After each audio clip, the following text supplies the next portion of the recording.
0 سے لے کے 8 ہفتے تک کا جو پیریڈ ہوتا ہے یہ انتہائی اہم ہوتا ہے بریڈنگ کے حوالے سے اور فلاک کی کمنگ پرفارمنس کے حوالے سے یا اس کی پوری زندگی کے لیے یہ جو 8 ہفتے ہوتے ہیں پہلے یہ بہت امپورٹنٹ ہوتے ہیں۔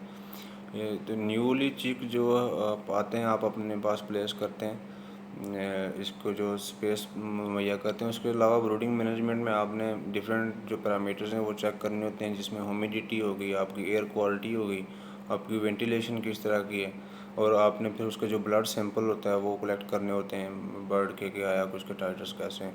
باقی ویکسین کے حوالے سے لوکل کنڈیشنز ہوتی ہیں، اس میں ویکسینیشن شیڈیولز ہوتے ہیں، ڈیفرنٹ ایریاز میں الگ الگ شیڈیول بنے ہوتے ہیں۔ تو ڈے فاسٹ پہ ہی آپ جو آتے ساتھ ہی اس کو سپرے کرتے ہیں، آئی بی کی سپرے کرتے ہیں، اور اس کے بعد جو پہلے ہفتے میں آپ نے ڈی بیکنگ کرنی ہوتی ہے، اور آتے فرسٹ آف جو فلشنگ جو سب سے پہلے کرتے ہیں، جو اس کی انرجی ریکوائرمنٹ کے 4% شوگر سولوشن کے ساتھ آپ کر سکتے ہیں، اور اس کے ساتھ ساتھ آپ اس کو وائٹامنز اور اسینشیل امینو ایسڈ لازمی دیں، جس میں وائٹا پاور 0.25 گرام پر لیٹر کے حساب سے ریکمنڈیشنز ہیں۔ اس کے علاوہ آپ نے پہلے ہی ہفتے میں اس کو براڈ اسپیکٹرم اینٹی بایوٹک کا کورس دینا ہوتا ہے، تاکہ اس کا جو تقریباً 3 دن کے لیے دیتے ہیں، تاکہ اس کے جو اگر کوئی انفیکشن ہو تو وہ نہ ہو۔ باقی آپ نے چیک کی کوالٹی کی وجہ سے آپ نے اس کا انفلیٹس چیک کرنا ہوتا ہے، کیا کوئی بٹن تو نہیں بن رہے۔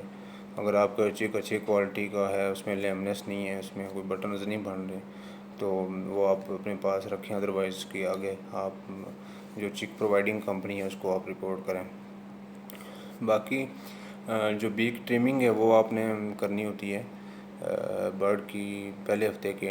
اینڈ پہ، یہ دوسرے ہفتے میں کر لیں، یہ ایک ریکمنڈیشن ہے۔ اور اس میں ڈی بیکنگ سے پہلے آپ یہ کریں کہ 3 سے 4 گھنٹے پہلے جو اس کی فیڈ ہے وہ ریموو کر دیں، اور اس ڈی بیکنگ کے فوراً بعد آپ اس کو جو ہے وہ فیڈ دے سکتے ہیں۔ اور ڈی بیکنگ سے 3 دن پہلے آپ اس کو وٹامن کے جو ہے وہ سب لازمی دیں، اور ڈی بیکنگ کے بعد بھی آپ نے اس کو وٹامن کے جو ہے دینا ہوتا ہے۔ اور جب آپ نے چیک پلیس کرنا ہے تو آپ نے یہ کرنا ہے کہ آپ نے اس کا کراپ ٹیسٹ کرنا ہے، کہ اس کا جو پوٹا ہوتا ہے اس کو چیک کرنا ہوتا ہے کہ آپ کا جو آپ نے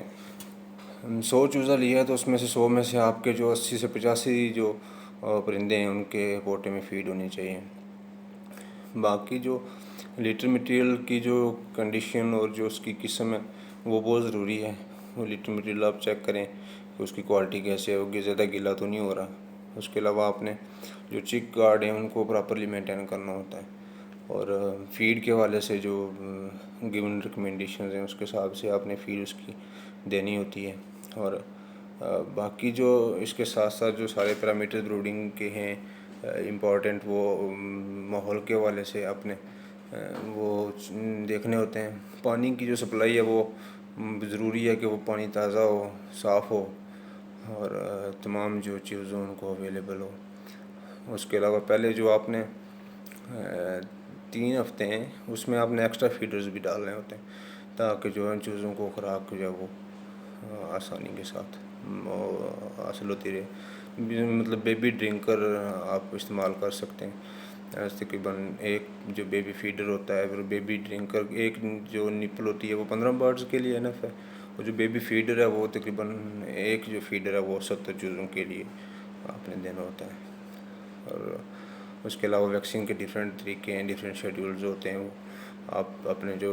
علاقہ ہے اس کے حساب سے آپ رجسٹرڈ ویٹنرین کے پاس یا جو آپ کا جو بھی کنسلٹنٹ ڈاکٹر ہے اس سے آپ اچھی ویکسینیشن شیڈیول بنائیں۔ اگر ہمیں کہیں گے تو ہم بھی آپ کو ایک لیئر کا جو آپ کے ایریے کے حساب سے ویکسینیشن شیڈیول ہے وہ ہم آپ کو دے دیں گے۔ اس میں یہ ہے کہ جو کمنگ چیلنجز ہوتے ہیں اس میں آپ نے 12 ہفتے سے پہلے ساری ویکسینیں کرنی ہوتی ہیں، اور 16 ہفتے تک چونکہ ایک امپورٹنٹ پیریڈ ہوتا ہے گروتھ کا، تو اس سے پہلے آپ نے ساری جو اس کی ویکسینیشن ہے اس کی چھنٹیاں، گریڈنگ، یہ ساری چیزیں آپ نے مکمل کرنی ہوتی ہیں۔ لیئر میں جو سب سے امپورٹنٹ چیز ہے وہ ہے یونیفارمٹی، کہ آپ کا جو وزن ہے وہ یونیفارم ہو۔ وہ آپ کے آگے برڈ کی جو پرفارمنس ہے اس پہ بہت ہی اثر انداز ہوتا ہے کہ آپ کا فلاک جو ہے وہ کیسے پرفارم کرے گا۔ تو اس کے لیے آپ کا جو سب سے ضروری جو ٹول ہے وہ آپ کا ہوتا ہے گریڈنگ کا، ہوتا ہے کہ آپ نے سیم ایج گروپ یا ایک ہی وزن کے چوزیں ان کو ایک ہی جگہ رکھنا ہوتا ہے۔